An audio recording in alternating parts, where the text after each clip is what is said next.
في إحساس كده الواحد بيحس بيه كتير قوي اليومين دول. اليوم بيجري، بيخلص بسرعة قوي، وتلاقي نفسك بتتنطط بين الإيميلات، الشات، السوشيال ميديا، إشعارات ما بتخلصش. وفي آخر اليوم تمام ممكن تحس إنك تعبان مهدود، بس هل فعلا أنجزت الشغل المهم؟ الشغل اللي بيفرق؟ للأسف الإحساس ده، إحساس التشتت، بقى هو العادي. وعشان كده بقى قلنا لازم نتعمق شوية في مفهوم مهم قوي، بيحاول يعني يقف قدام الموجة دي. المفهوم ده هو العمل العميق. يمكن ناس كتير سمعت عنه من كتاب كال نيوبورت اللي هو ديب وورك. احنا النهاردة هنبص على أفكاره دي. هدفنا إيه؟ هدفنا نفهم إزاي ممكن نسترجع قدرتنا على التركيز بجد، مش بس عشان نطلع شغل أحسن، لا، كمان عشان نطور مهاراتنا ونلاقي معنى أكبر في اللي بنعمله، بدل ما نفضل غرقانين في بحر المهام السطحية دي اللي ما بتخلص. يلا بينا نفصص الموضوع ده شوية.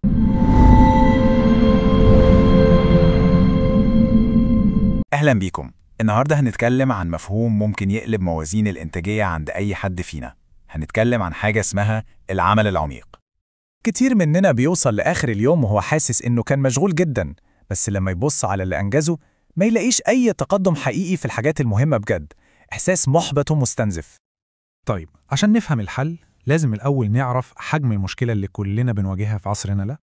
الرقم ده الصادم شوية، 41%. تخيلوا إن في دراسة من هارفارد بيزنس ريفيو لقت إن الموظف العادي بيضيع تقريباً 41% من وقته في الشغل على مهام قيمتها قليلة أو مجرد مشتتات، يعني تقريباً نص اليوم بيضيع في الهواء.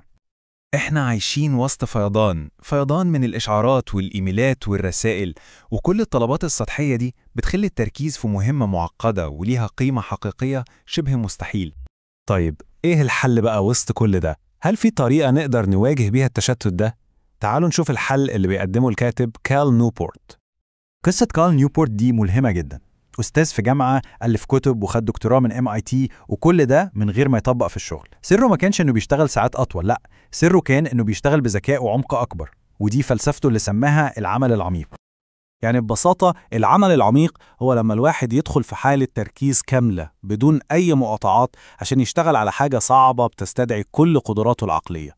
الشغل ده هو اللي بيخلق قيمة حقيقية وبيطور المهارات، ومش أي حد يقدر يعمله. والمقارنة دي بتوضح الفرق كويس قوي. العمل العميق بيتحدى العقل زي التخطيط الاستراتيجي أو البرمجة، أما العمل السطحي زي الرد على الإيميلات ده مجرد بيخلي الواحد مشغول، لكن مش بينتج حاجة ليها قيمة حقيقية. تمام، الكلام النظري جميل. إزاي بقى نطبق ده بشكل عملي؟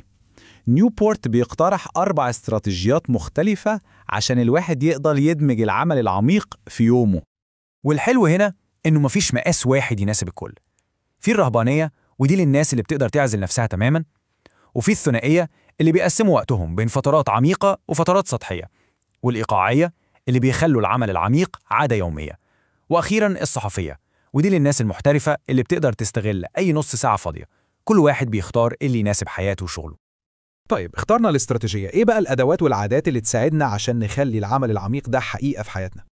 الموضوع محتاج طقوس، بالظبط زي ما الرياضي بيسخن قبل التمرين.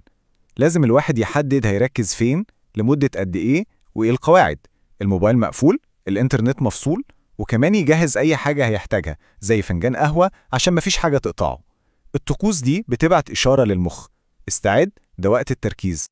ودي بقى شوية عادات بتعمل زي تقوية لعضلة التركيز. لازم الواحد يتعلم يتقبل الملل وما يمسكش الموبايل في كل لحظة فراغ، ويجرب يدي لنفسه مواعيد نهائية ضيقة عشان يجبر نفسه يركز. وطبعا يفكر في علاقته بالسوشيال ميديا، هل هي بتفيده ولا بتسرق وقته؟ وحتى وقت الراحة نفسه محتاج تخطيط عشان يكون راحة حقيقية مش مجرد تشتيت من نوع تاني. طيب، كل المجهود ده عشان بس ننجز شغل أكتر؟ لا، الموضوع أعمق من كده بكتير. الفوائد بتغير جودة الشغل والحياة نفسها. لما الواحد بيركز بعمق بيتعلم أي حاجة صعبة أسرع، إنتاجه بيكون على مستوى عالي ومختلف عن أي حد تاني، والأهم بيحس بإحساس جميل بالإنجاز والرضا عن النفس. وحتى العلاقات بتتحسن لأن الواحد بيبقى حاضر بجد مع الناس اللي بيحبوهم، مش نصه مع الموبايل. في النهاية الفكرة كلها إن الحياة اللي فيها انغماس وعمق في الشغل وفي العلاقات وفي الهوايات هي حياة مرضية أكتر بكتير من حياة التشتت السطحي اللي بنجري فيها ورا كل حاجة ومنلحقش أي حاجة. والمقولة دي بتاعت كيل نيوبورت بتلخص كل حاجة. المهارة والموهبة لوحدهم مش كفاية.